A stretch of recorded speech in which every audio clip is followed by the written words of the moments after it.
আওয়ামী লীগকে ফেরানোর খায়েশটা হলো বিপজ্জনক। কে আওয়ামী লীগকে ফেরানোর খায়েশ করছে? খুদ প্রধান উপদেষ্টা করছে।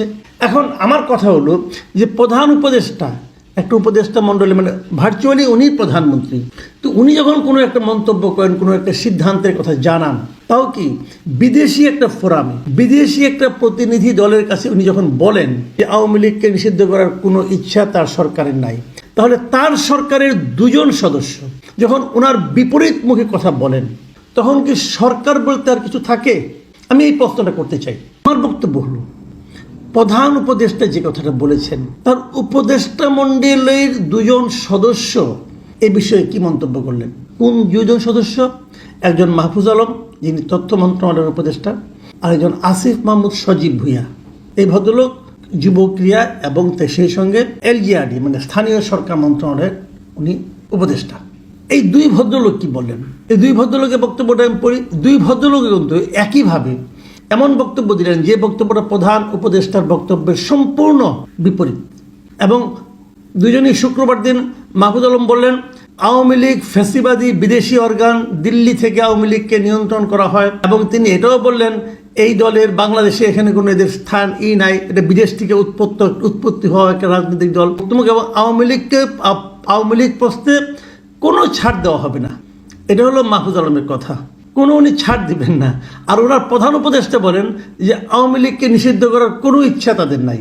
আচ্ছা, আরেকজন মন্ত্রী উপদেষ্টা যিনি খুব পাওয়ারফুল উপদেষ্টা বলা হয়, সবচেয়ে গুরুত্বপূর্ণ মন্ত্রণালয় ওনার হাতে আছে, সে আসিফ মাহমুদ বলেছেন, শুনুন উনি কি বলেছেন, আমি হুবহু পড়ে শোনা। উনিও বলেছেন কিন্তু 21শে মার্চ মানে যেদিন শুক্রবার দিন মানে 20 তারিখে কিন্তু প্রধান উপদেষ্টা বললেন, তার পরের দিন উনি ওনার নিজের ফেসবুক অ্যাকাউন্টে কি পোস্ট দিয়েছেন? উনি লিখেছেন গণহত্যার বছর না ঘুরতে আওয়ামী লীগকে ফেরানোর খায়েশ বিপজ্জনক মন্তব্য করেছেন। তার মানে আওয়ামী লীগকে ফেরানোর খায়েশটা হলো বিপজ্জনক। কে আওয়ামী লীগকে ফেরানোর খায়েশ করছে? খুদ প্রধান উপদেষ্টা করছে।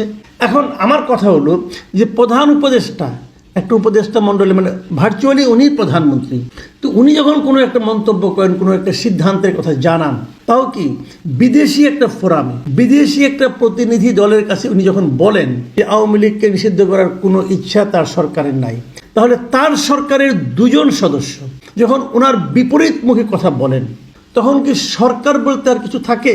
আমি এই প্রশ্নটা করতে চাই। ওনারা কিভাবে বললেন? তাহলে প্রধান উপদেষ্টার বক্তব্যের জন্য ওরা প্রতিবাদ প্রকাশ্যে করলেন, সেই প্রতিবাদের ব্যাপারে প্রধান উপদেষ্টার বক্তব্যটা কি? আমরা কোনটাকে মানব? আমরা কোনটাকে বিশ্বাস করব? প্রধান উপদেষ্টার বক্তব্যকে নাকি তার দুইজন তরুণ উপদেষ্টার বক্তব্যকে? যদি ওনারা প্রধান উপদেষ্টার বক্তব্যকে অস্বীকার করেন, তার প্রতিবাদ করেন, তাহলে ওনাদের তো কোনো নৈতিক অধিকার নাই সেই উপদেষ্টা মণ্ডলীতে থাকার। আমি তো কোনো নৈতিক অধিকার দেখি না।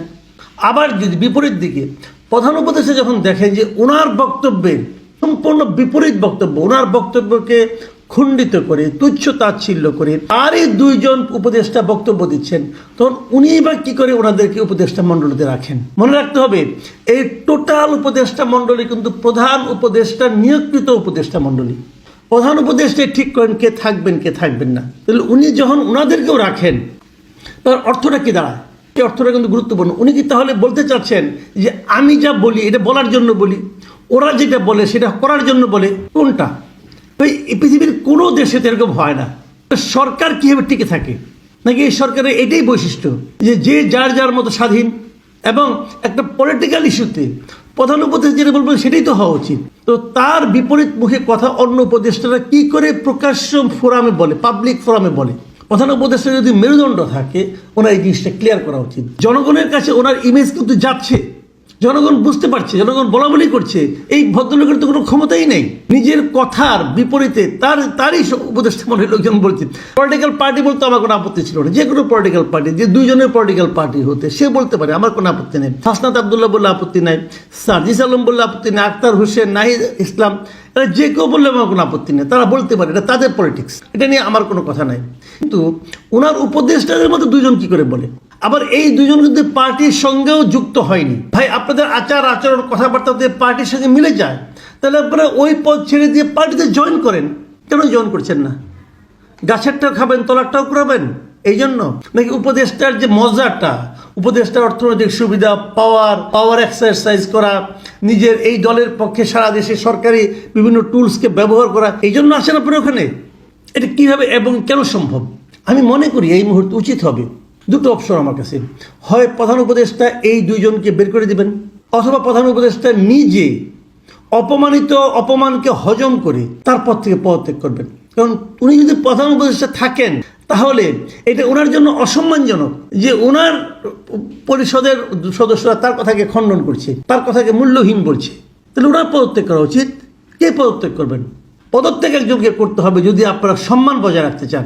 আমি তো মনে করি প্রধান উপদেষ্টার পদত্যাগ করা উচিত। উনি ওই পদে থাকার যোগ্যতা রাখেন না, কারণ উনি ওনার পরিষদের লোকজনকে কন্ট্রোল করতে পারছেন না। আমরা এই ধরনের উপদেষ্টা মণ্ডলী চাই না, মানে এই ধরনের মন্ত্রিসভা চাই না যেখানে নাকি যে যার মতো কথা বলে, কেউ কাউকে পাত্তা দিচ্ছে না, এবং এখানে বলে না যে যার মতো বললেও হতো, ওটাও না মানা যেত।